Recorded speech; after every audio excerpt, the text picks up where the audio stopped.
I mean, if you're a Bears fan, you're thinking forward progress. Come on. 10, 219, 219.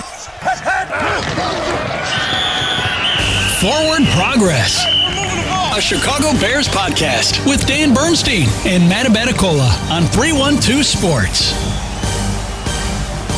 We give you Forward Progress here on 312 Sports. It's a Chicago Bears podcast. Dan Bernstein, Matt Abaticola, and why are you shaking your head? I can't believe it. Oh, okay. I thought something went wrong no, in the nothing open. went wrong. You're like, you looked mad. I can't believe it. Okay, I thought we were having to redo the open. No? Sorry. No, we're okay, good. You freaked me out. Sorry, buddy. Okay, yeah, because now I forgot what I was going to say. Other than the fact that the Bears are 11-4 and still vying for supremacy in the North, but thanks to the problems that the Detroit Lions had at the end of that game, the Bears are in the playoffs. Yeah, they are one of 5 NFC teams that have clinched a playoff spot. There's only 2 remaining in the NFC, 2 up for grabs. Seahawks currently number 1, the Bears 2, Eagles 3, Rams are 5, the 49ers are 6. The Panthers and Packers are in place to claim the 4th and 7th spots. In the AFC, it's only the Broncos and Patriots that have clinched at 1 and 2. In the hunt are the Jaguars, which is just mind-boggling. The Steelers. Good. Jaguars are good. They're a great defense. They're good. Just an unbelievable defense. Steelers are 4, Chargers 5, Bills 6, and Texans 7. So looking on the outside looking in right now in the AFC is just wild. The Colts, the Ravens. Obviously, we know the Chiefs have been eliminated. Ravens are done, right? No, they're still in the hunt. Okay. Are you sure? Yep, I thought that's what the NFL.com has. Okay. So unless the NFL is incorrect. Okay. Yeah.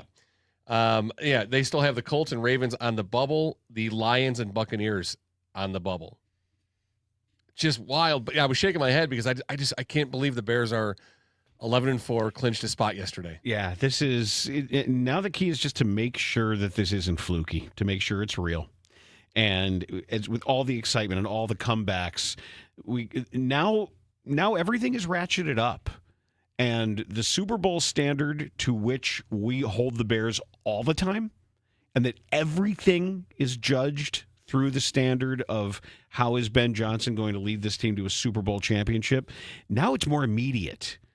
Now you're trying to figure out how can they win the Super Bowl this year. So what would make it, because you just said that to show that this isn't fluky, like what would it take for you?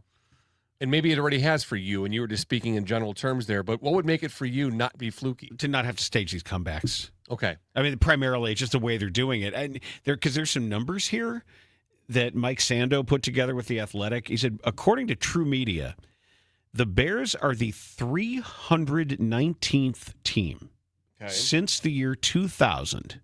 So the last quarter century, 319 teams have trailed in the final 2 minutes 10 or more times in a season. They're the only one of the 319 to have a winning record in those games. Seriously? Yeah. Wow. They have 4 comebacks from 10 or more points behind. And what Sando says here is that Kansas City's year-over-year results in one-score games have demonstrated that regression is real. Winning from behind is not a sustainable formula. Enjoy it while it lasts. And I am. I absolutely am. But you can't have these games like that one. And you know, really, what I want to save every message that came in to the 312 Sports app during the game, right before the comeback. Mm-hmm. You think people get mad? People get mad at us? Right. I've got the receipts. Yeah.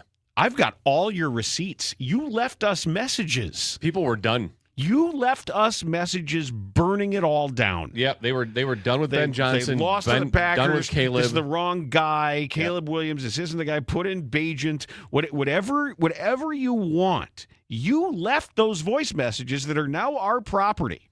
So if you want to get mad at us, you can. But we're saving all the receipts, all the voicemails you sent in, all of the things that you sent to the app. And thank you for doing it. We appreciate you doing it. Yeah, for sure. But they're all there. I'm done with this team.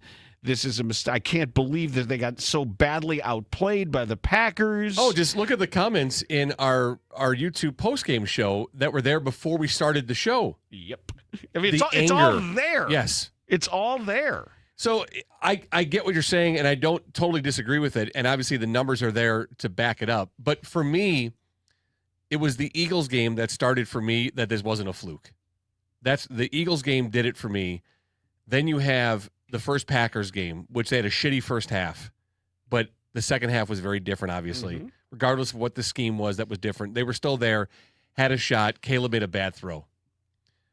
They come out and they just destroy the Browns, who have been competitive for most of their games this year. They destroy the Browns, and then they beat the Packers at home in the fashion they did. But the first it's not sustainable. The entire game against the Packers argues against that because of how bad they were. But here's the thing, though. The scheme was set up in a way, and it really played into their hands when Jordan Love goes down. Because Malik Willis isn't Jordan Love. He does some things that are different and better than Jordan Love, but he's not Jordan Love. And they had to react to the run threat. They had to react to that, and they had to change a little bit. But their plan going into this game, and all you have to do is watch it to see this, was the whole, we're going to give up whatever it takes, 20-20. And they were 0 for 5. 0 for 5 for touchdowns in the red zone. Yep. That was their plan. They were not going to take the top off, even though they did one time against CJ-GJ, even with Willis throwing the ball. Their plan was keep everything in front, give up all the yards you want. We're not going to break in the red zone, which they didn't do. That was their plan. And it actually worked out better with Malik Willis throwing the ball than Jordan Love. So it all worked out. So, yeah, it didn't look great, but it fit right in their plan. They didn't plan to have the face mask penalty that kept them alive in the game. They didn't, and there are some things that you could look at, too. Like there was a non-holding call on the final throw. That should have been pass interference in the end zone. Had DJ Moore not – no. Yeah, they're never going to call it, though. But I've seen it called in other games, but they weren't going to call it in this game. For whatever reason, they were not going to make that call against Nixon on DJ Moore. The one late last night was he's hanging on DJ Moore, man. Hanging on him. No, I agree. I never expect it to be called. But I've seen it called in other games, though, even in high-stakes games. I've seen it called. They weren't going to call it last night, which is pretty shitty. But whatever. It's fine. It all worked out. But yeah, they can't keep doing this, but yet they have, though. That's the whole point. Yeah, they can't keep doing it. It can't be Ben Johnson's game plan for the next 4 years. Like, hey, this is how we're going to win games. No, that's got to change, okay? But for me, it's not a fluke. These last 4 weeks show me that this is not a fluke team. This is a team that can win the Super Bowl this year. They absolutely can. I've got to figure out that recipe. I'm so scared about the lack of pass rush. That's it. Yeah. That's it. That front four isn't it's non-existent. It's non-existent in the run. You know, Grady Jarrett had a little better game against the run, but it's just too easy. And he has been the last couple weeks. Yeah. Everything gets to the second level. There's no pass rush from the front four. So when Montez Sweat gets in that sack on Malik Willis and lands on top of him, and he hurts his shoulder. Not to mention what he did to the tackle standing in front of him. Though? It was a total bull rush. He absolutely threw him out of the way. Yeah.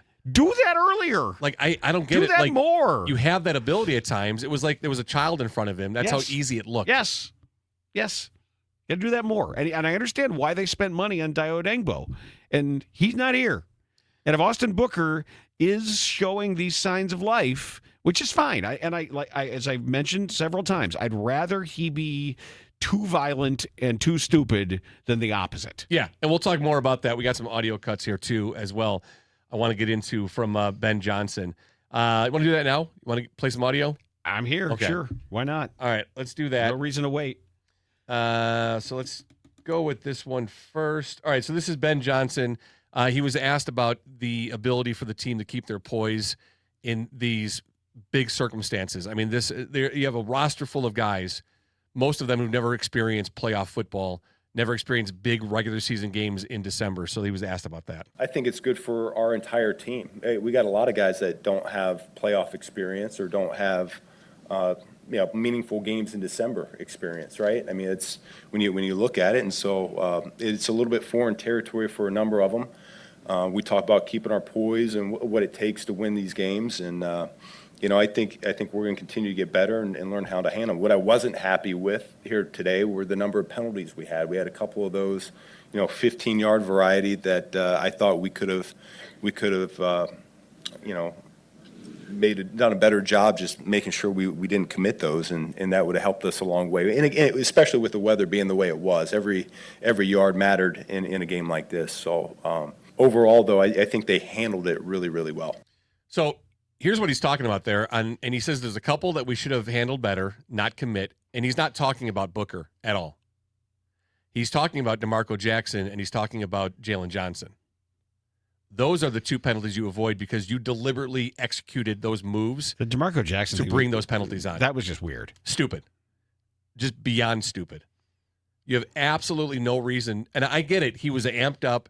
They're all pumped up. So I was okay in the fact that at the end it didn't lead to points, even though they gave up 30 points in 15-yard penalties that first drive and let Green Bay move downfield with those dumb penalties, with that dumb penalty, and then the first Booker thing, which I also don't get. Because Montez Sweat landed on top of Malik Willis with all his body weight. Austin Booker lands on top of Jordan Love with all his body weight, and that's a penalty.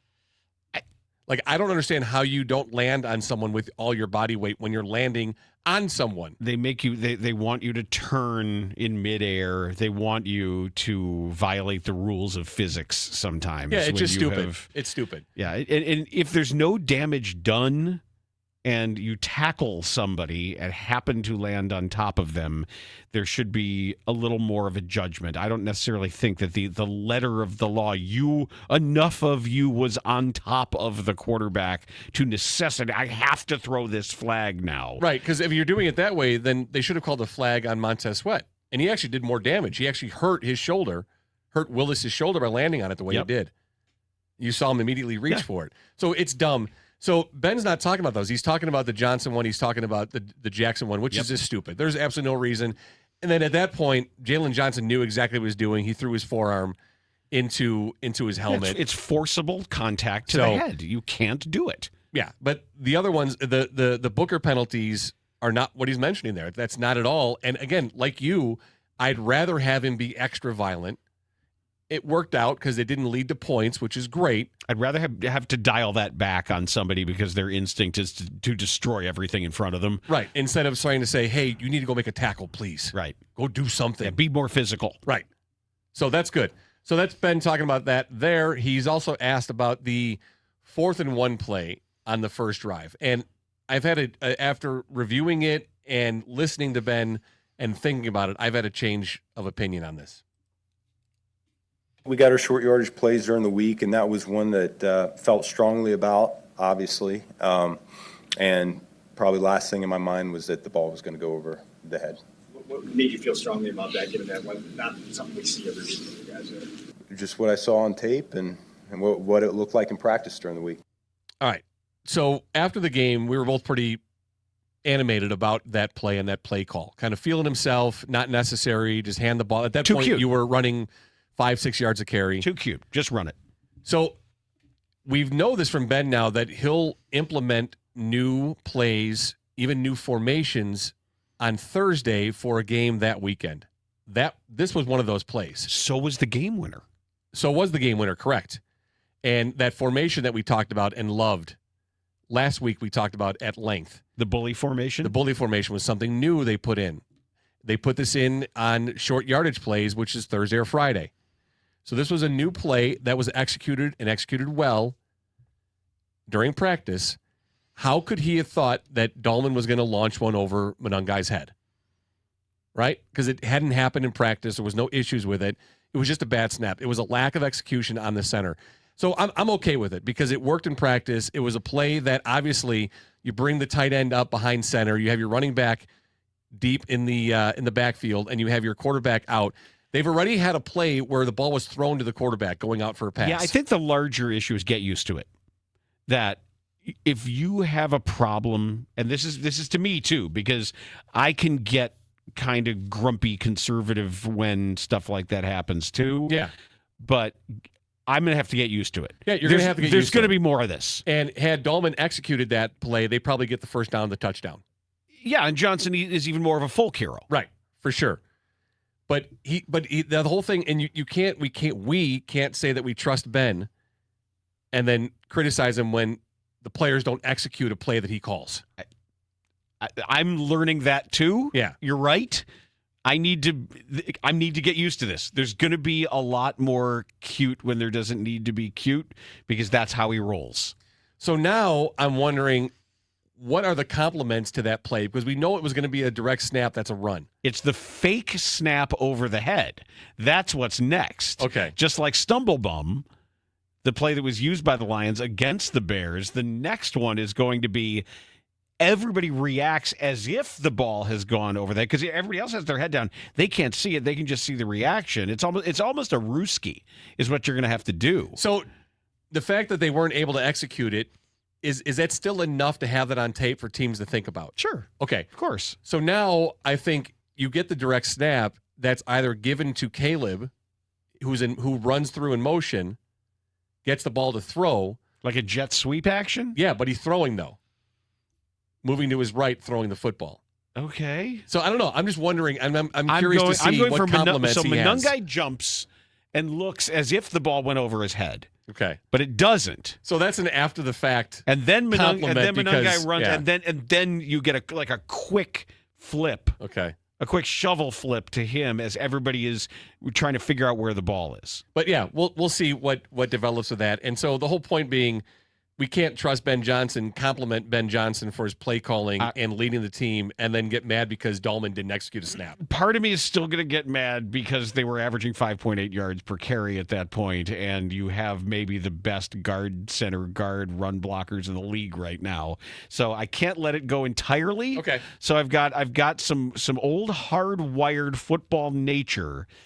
But I'm not disagreeing with you. Yeah. And I know it myself that I'm going to have to learn how to change and accept some of that stuff, because that's what the Bears hired. Well, yeah, and the NFL wants to inspire change. So There you go. All right, and here's one more from Ben, and this is about keeping his emotions in check. I know we've talked about this too, because there have been times where they catch him on the sideline during a big play, 0 reaction. And I've always wondered why. Like because you see other coaches. I mean, we've seen Aaron Glenn sprint 40 yards downfield to dance during a big play. Your guy Mike Vrabel gets into emote. it. Ben Johnson will emote less this year that he's busy with his play card. So and his reading here's what glasses. Ben Johnson said about that. I mean, my emotion, I try to keep them in check and steady Eddie. You know, I was having some headset issues there at the end, and so that got the better of me at the end. But other than that, you know, I try to stay conscious of what's going on, and you know, my job on game day is to not only just call the offensive plays, but make sure that we're managing our timeouts correctly and the penalties and everything of that nature. And so it's hard to do that if I get too emotionally up and down. That's just what I've learned about myself over the years. So I love that. Love that he's learned how he reacts and how, like, what his responsibilities are on game day. Got to keep those emotions in check, because that's hard when you're on the sideline. It's hard not to react to things when you have so many things happening that you need to make the next quick decision. You can't be celebrating or angry, because you're going to lose those moments. I think you got to be yourself. You got to understand who you are and make sure that you are able to do the best job you can within whatever emotional amplitude in either direction you're allowed to go. And it reminds me of the conversation I had years ago with Ian Happ, talking about Javier Baez and watching Javier Baez just play emotionally. And it's probably now the way, Pete Crow Armstrong does in a game that you can't play harder, in a game that you don't want to get too high or too low. And we're talking about Javier Baez, and Ian Happ said, I can't do that. He said, I can't. He said, if I get too high, my depths, the lows will be too low for me. And it's about knowing yourself, about knowing in what emotional range you need to be. Of course, it's different for a coach who has much greater responsibility and has to keep his head about him at all times. But the key to it is an awareness of who you are. There have been great coaches, John Madden and Mike Ditka, and there have been guys who've won Super Bowls who've been complete emotional wrecks. Yeah, and then there's guys like Tom Landry. Remember Emotional Rex? Yes. Not Rex Ryan. No, Emotional Rex. Add him to the team, our coach, Emotional Rex. And then a guy like Tom Landry, who you have to check his pulse to see if he's alive during a game. Yeah, you can check it now. He's dead. He's dead now, so there wouldn't be one. Correct. Pretty similar to during games as well. But, and I liked it too. Lovie Smith said Landry was always his idol in that regard. Yeah. You never knew if he was winning or losing by 30. Mm-hmm. And kind of nerdy, a little nerd out here for Ben Johnson, the Steady Eddie thing. So if he refers to himself as Steady Eddie.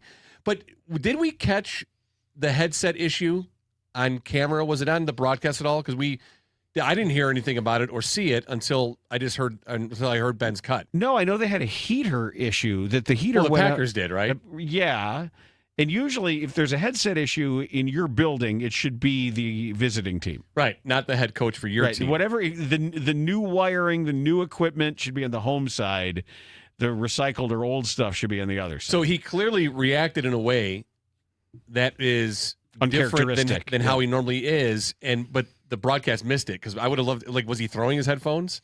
Do you think he was yelling, screaming? Like, how did he react? Because if you watch the video, he got the better of him. Yeah, and he smiles about it too. I think he probably regrets a little bit the way he acted. So I'd love to see that video. Stomping and MFing people. Yeah, maybe. Okay. Throwing his headset around. Make this work. Put my mic on. Does the Francesa? But no, I liked it, and I like the fact that he knows his own limits, and that's probably why we see that guy in the locker room after the game's over. The crazy guy? Yeah, because he's not that guy in the sideline, and he holds it in, and he compartmentalizes it and says, all right, this is not the moment for me. I need to be worrying about timeouts and the next play and what we're doing next. And so he gets in that locker room, and it's that release. It's sort of like when you'd watch somebody win a PGA tournament or win a major where for a week of the practice rounds and then the 4 days. It's very level. They're absolutely at next shot. And then they win a tournament and it all comes out immediately. Where you have to be so buttoned up and so rigorously in emotional control that you don't see those emotions until it's like over. Yeah. All right, one more cut here, and this is from Caleb Williams.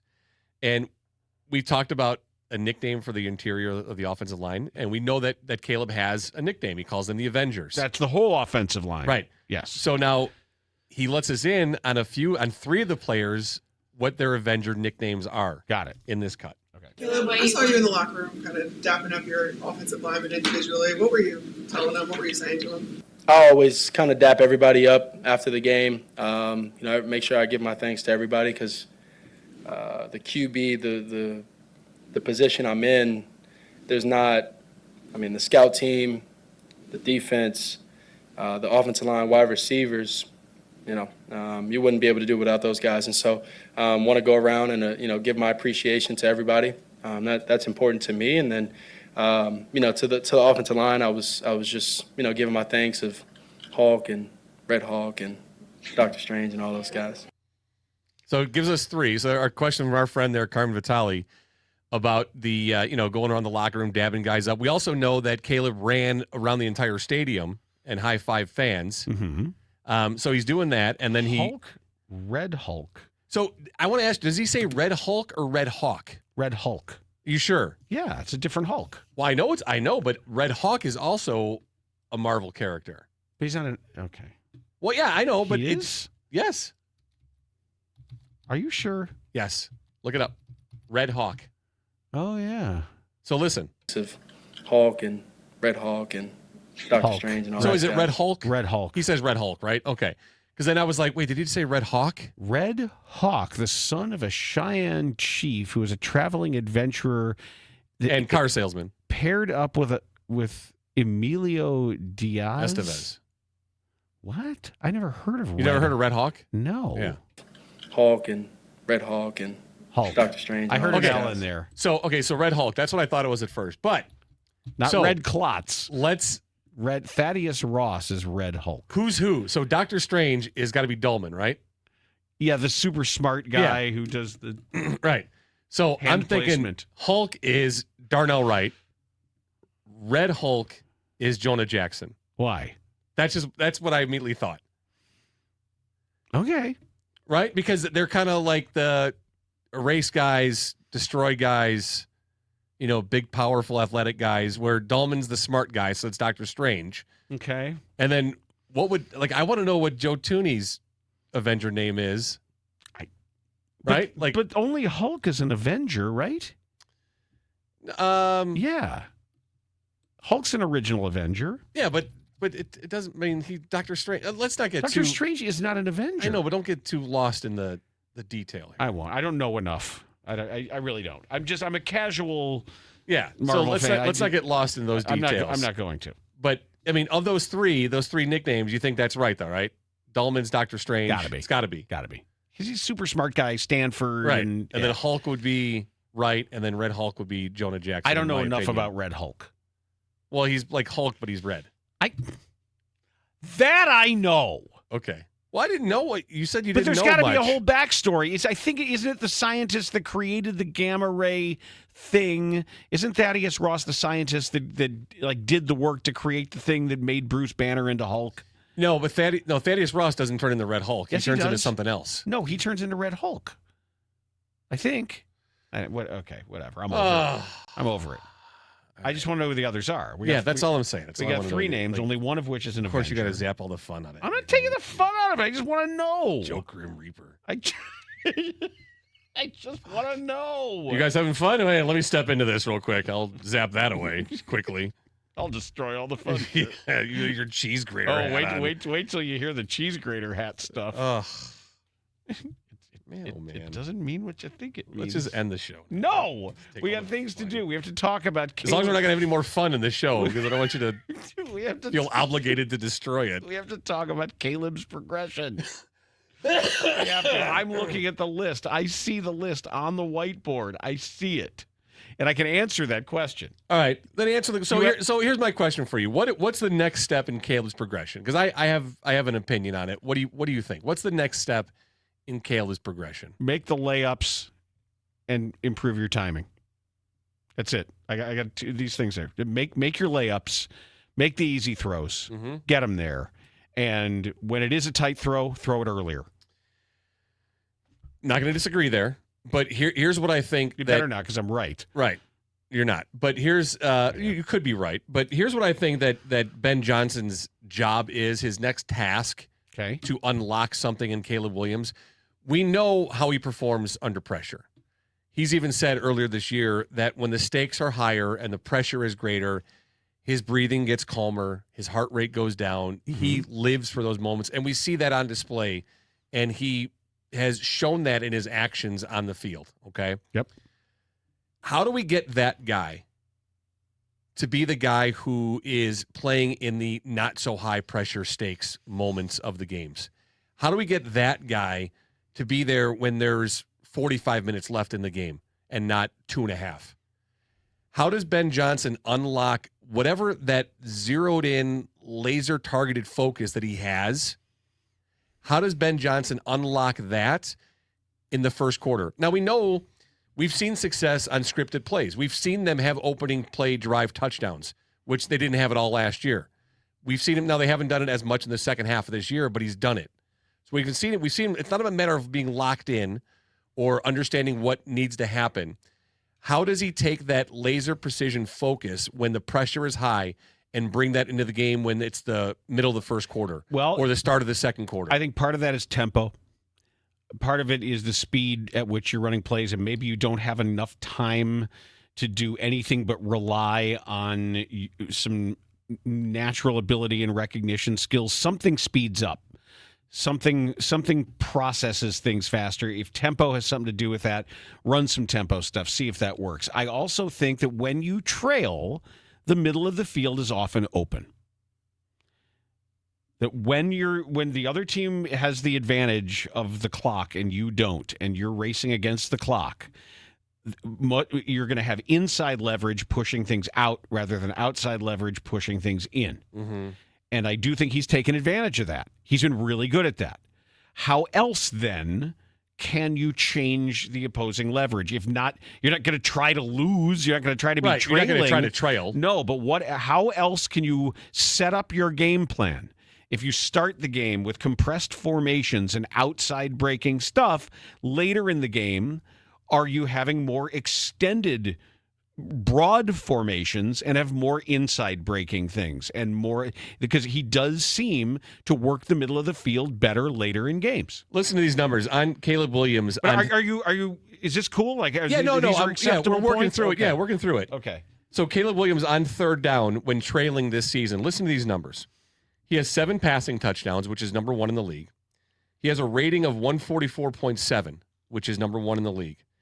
His touchdown to interception ratio is 7-0. So this is third down when trailing.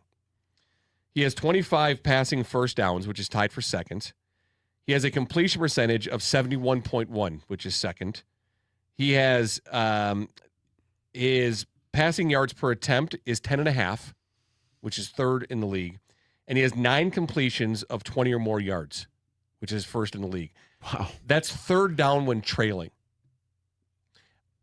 I get what you're saying, and I don't disagree. Those are schemes, and those are things that the coaches can put in place. Mm-hmm. I think, for me, it's about Ben unlocking that mentally for Caleb, because what have I always said is his greatest attribute as a player, as an athlete? His ability to have every single play exist with no context. His ability, for better or for worse, Yep. everything is refreshed, and he can erase any memory and not carry it over. So it's all in isolation. Each play is in isolation. Do you think that when he has that mindset, because that's his mindset, and we clearly see it, he's not fazed by failure, and he's not too high with success. He just moves on to the next play, because he saves his celebrating for afterwards as well, too, like crazy. Well, he had his hands in his pockets after he released the ball. Did you see that? I think it's because his hands were cold. Yeah. I don't think that. I Was mean, he did do this again. It wasn't a flex though. It wasn't. Yeah. But he threw the ball and just casually put his hands in his pocket. Mm-hmm. So do you think with that kind of mindset and that approach that he has, which again, I think is his greatest attribute, do you think he is a big picture kind of guy and says, all right, there's lots of time. Like first quarter, he makes a bad throw, misses an open guy. It's like, it's okay. I'll get it because there's a lot of time.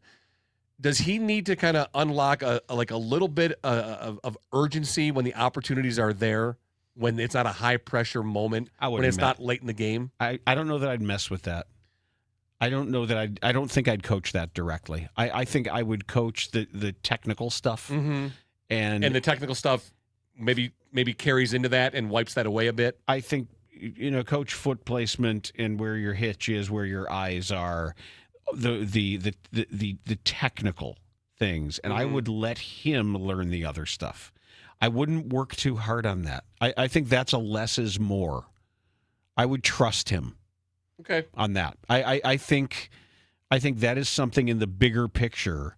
It would just sound cringe. It would just be too corny. Hey, like I need your intensity. Well, I don't know, because earlier. that's not Ben Johnson though, and I think he would have a way to deliver it in an intelligent fashion that fits into what they're doing. I think it can blend and thread together. He'll figure it out. Yeah, I think this is one. And I don't. It's not a criticism of Caleb. It's No. just we clearly hear the numbers and what he does trailing and third down. I mean, those are.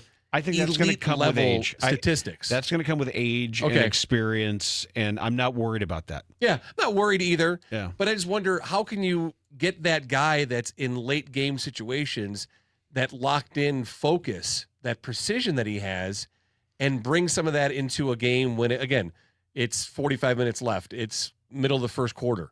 It's your second drive. Because we saw in this game on Sunday with their game plan of bend, don't break, and Malik Willis, Jordan Love first, Malik Willis second, getting 4, 5, 6 yards, little throws that are open.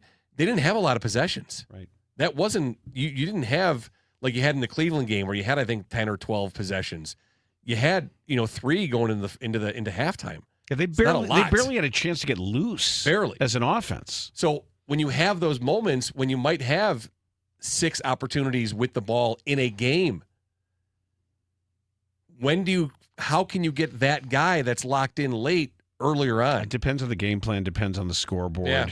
Every game is its own creature. Yeah, for sure. Yeah. So I guess I would, that's something that I just trust that it'll come. Yeah. And I don't know that I'd much rather have the coach working on the game plan, and I want your eyes here. I want you pulling the safety this way. And as far as the urgency with which you are doing the thing, I just don't want to clutter him. I hear you, but it's frustrating because I love the kid. And how do you have a guy who's got a completion percentage of 71.1 on third down when trailing, as opposed to the guy who's one of the worst in all of, quarterbacks that qualify in completion percentage? And I get it. He has a lot of throwaways. There's probably how many would you say now? 3 to 5 throwaways a game, which are okay. Which is great. No, it's Better fine. than a sack. It's fine. Yeah, I get it, and I know that impacts his completion percentage. Just stop with the grounding. Yeah, Make sure you're out of the tackle box. At least, yeah. Just make sure. Take one more step and chuck that. Run backwards and do it if you have to. I tell you what, though, I'd rather have that than have him get hit. Yeah. That's what I mean. So, run backwards and throw it away. But if you're going backwards, you're still in the pocket. I mean, you have to but if you just build yourself enough space to and they'll give you every benefit of the doubt. Yeah. To avoid being tackled. Yes. Because you don't want a big fat guy landing on top of you. Or a skinny guy landing on top of you. That's not allowed either. Because sometimes they call it, sometimes they don't. We don't know. Right. Yeah. Sometimes you feel like a nut.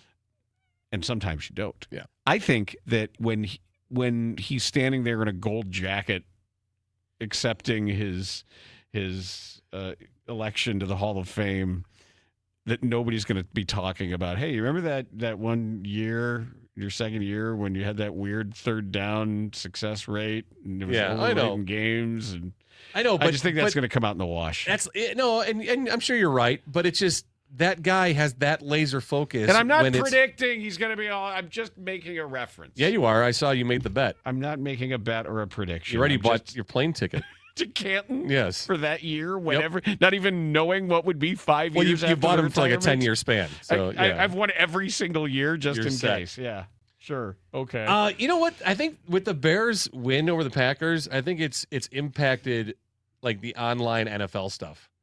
Like I can't get ESPN, and NFL.com is very slow. Oh no. Yeah. What to do? So I wanted to go over the scores from what week are we in? Week 16. Well, I would like to mention what is happening with the Pro Bowl voting. Have you seen that?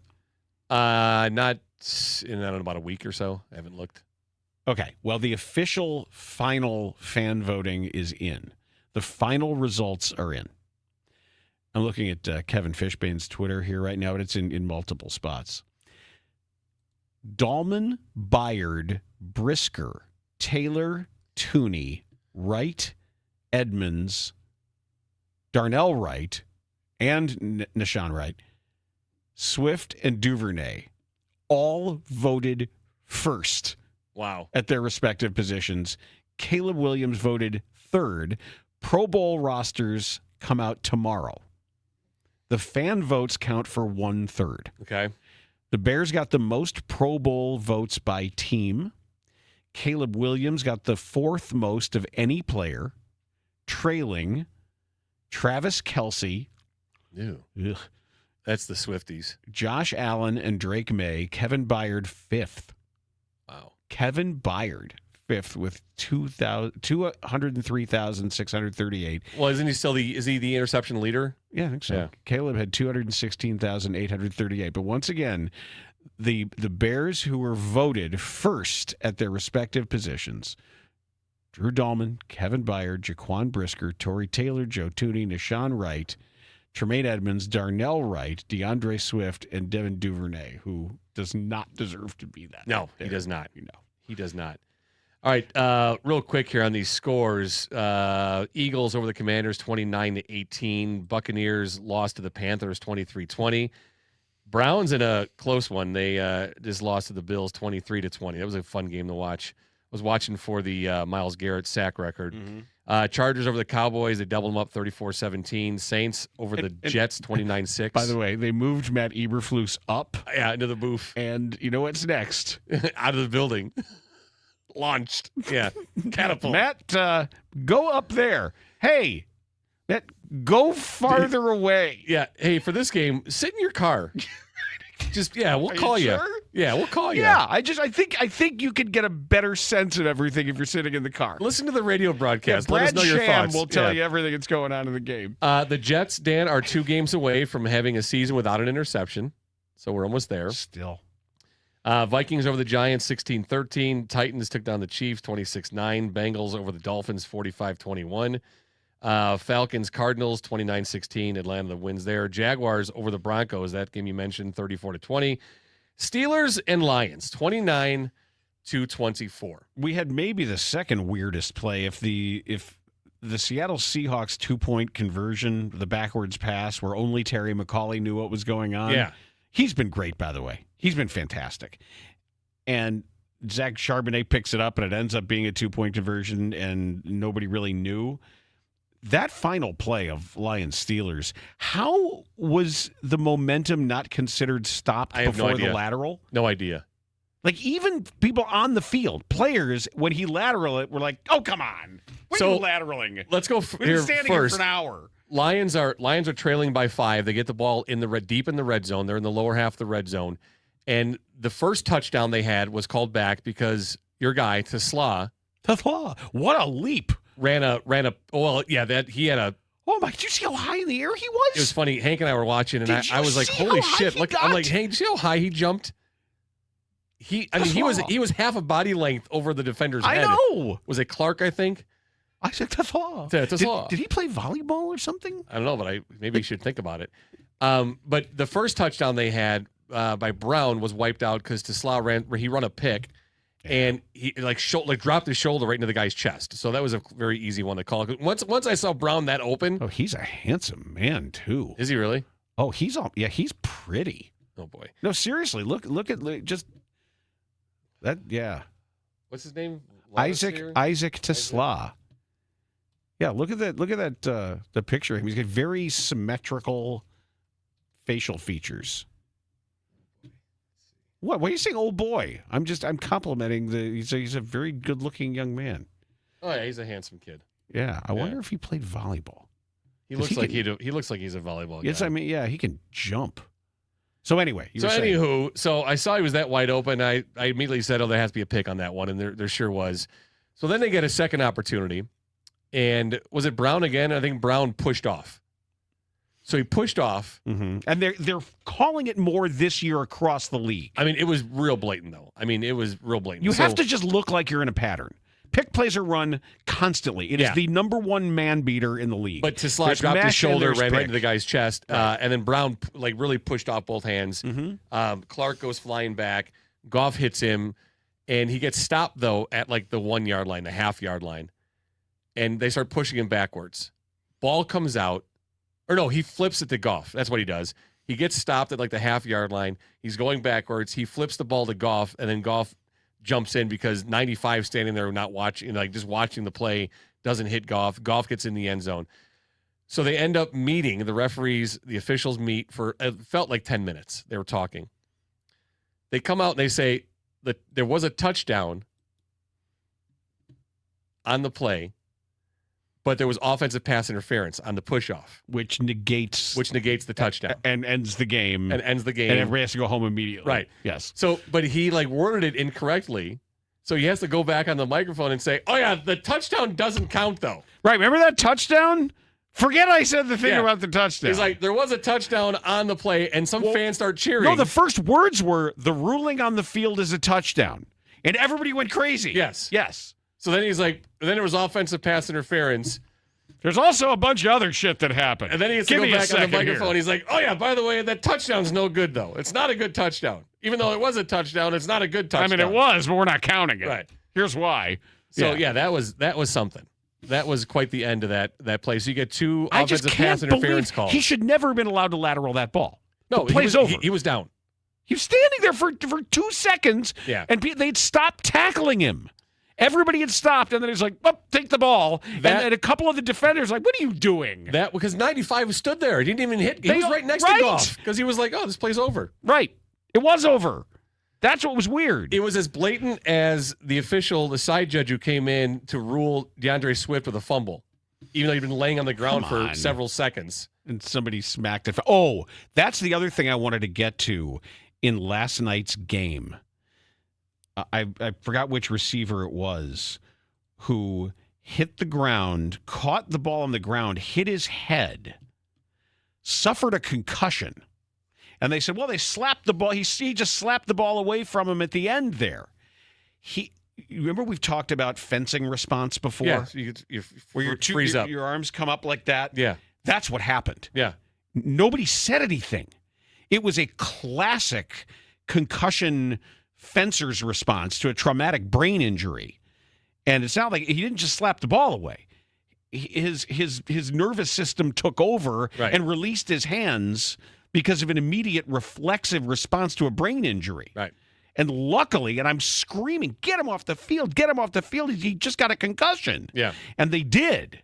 Somebody saw something, but there was never any reference made to it. They said, well, he let go of the ball. Like, of course he let go of the ball. Yeah, his brain got moved. Right. Yeah. He, all of a sudden, his electrical system had to reboot. Did you see, and I don't know if you saw it, when Booker takes Jordan Love to the ground, did you see the concussion immediately in his eyes? I did. If you watch the replay again, I saw right away. I was like, oh, he's done. He's absolutely done. I did not see it, but I trust you. Yeah. I mean, if you know what you're looking for. Yeah. He was done right there. You saw it in his face. Just instant. Click out. Yep. Yeah. Well, then at least I'm glad both guys that we're talking about were removed from the game, so something worked. And I will say this too, and I've seen a lot online and social media platforms, and I get Packers fans are upset because they lost, but that hit by Marty Booker, God damn it, Austin Booker, got Marty Booker on the brain today, was not illegal. Like let's be clear about that. No, it was illegal. It dirty. wasn't. I shouldn't say dirty. It wasn't dirty. It wasn't dirty. It wasn't dirty. No. It's textbook how you shouldn't hit a quarterback in the head. Jordan Love was putting his head down. There was as no well. intent. Yeah, no intent. It was not dirty. Stop calling it dirty. For Howie Long to say both Booker tackles were dirty. No, that's wrong. Trying to hurt. It's not. That's wrong. It's completely incorrect. That's wrong. So get over it. You lost. Go grate your cheese. You're fine. Everybody should be happy with their cheese graters. Who brought the cheese grater hat? Oh, like where did it come from? It's not like Tony Medlin has those sitting on a rack somewhere. I want to get that story. So like you don't think DJ got one? Someone gave one to DJ? Did somebody find this out? And so get the story. Did Caleb take it from DJ and that's the one he wore the next day? There wasn't multiple. I want to know these things. How did it get in the locker room? Who had it? Who gave it to him? Who dropped it off? Who brought it in? Like, somebody do this work. All right, here's my guess. My guess is it was on a fan's head, somehow made it into a Bears player's hands after the game was over. Hey, I'll give you $50 for that or whatever it is. No, give me your. I'll wear it. Yeah. Can I have it? Give me that. I bet that's how it happened. Well, I don't know, but I'm going to keep asking. I'm going to keep it because we talk to reporters all the time. So and see if the reporters can find out, or we'll throw it out there to our audience. It'll come out somehow this week. If you were the person or know the person who gave up their cheese grater to a Bears player, let us know. Or you're the inventor of the cheese grater and you sent it to every Bears player, or you had a bunch near the players' parking lot. Like, there's always, some sort of guerrilla marketing tactic to get it seen and get it there and get it on somebody's head. I didn't see it branded, though. No, if you want to send one to Dan here at 312 Sports in Prudential, you can do that, and Dan will wear it on the show. Don't waste one on me. They're too valuable right now. Don't waste one on me. I think you need one. But I want to get that story. I want to find out how, or was if the team was involved, then you're taking the rivalry up to another level. Yeah, but again, they're missing the point. Right, as we said on DBU, a cheese grater is actually a tool to make the cheese even more delicious. Better. Texans beat the Raiders 23-21. Patriots late last night 28-24 over the Ravens. And then tonight, to end Week 16, we have the 49ers at the Colts with their weird C logo now. Just don't get it. All right, and if you want our DBU picks, you can check out my Twitter page, or you can check out DBU. That'll do it. We'll do it. For Forward Progress, a Chicago Bears podcast on 312 Sports. Hit it! 10, 219, 219. Forward Progress, a Chicago Bears podcast with Dan Bernstein and Matt Abaticola on 312 Sports.